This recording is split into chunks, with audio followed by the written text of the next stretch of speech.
একটু স্মরণ করাই, যাতে মানুষেরা আমি আল্লাহর দিকে ফিরে আসে। সুতরাং আমার ভাইয়েরা, আমি যে হাদিস পাঠ করেছি, হাদিসটা হচ্ছে কোনো মানুষের মধ্যে, আব্দুল্লাহ ইবনে মাসউদ রাদিয়াল্লাহু তাআলা বর্ণনা করছেন, মুসলিম শরীফের হাদিস, কোনো মানুষের মধ্যে যারা পরিমাণ যদি ঈমান থাকে, ও মানুষ আল্লাহর জাহান্নামের মধ্যে যাবে না।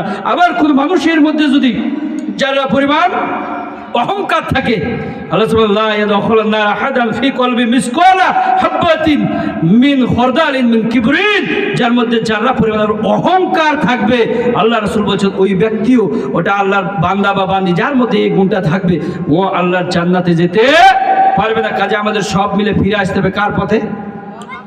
কার পথে আমার ভাইরা? এই কথা বলে আমার সংক্ষিপ্ত আলোচনা আমি শেষ করলাম। ভাষার মধ্যে বলার মধ্যে ভুল টোটাল ক্ষমা করবেন, দোয়া করবেন আমার জন্য, আপনাদের জন্য দোয়া করি। আল্লাহ তাআলা যাতে কোরআনের আয়াতগুলি, হাদিসে বাণীগুলি প্রচার করার আমাকে, আমার সন্তান, আমার পরিবারকে কবুল করে, এবং আপনাদের জন্য দোয়া করে আল্লাহ আপনাদের সবাইকে কবুল করুক। সকলের কাছ থেকে দোয়া চেয়ে আমার কথাগুলি শেষ করলাম। আসসালামু আলাইকুম ওয়া রাহমাতুল্লাহি ওয়া বারাকাতুহু।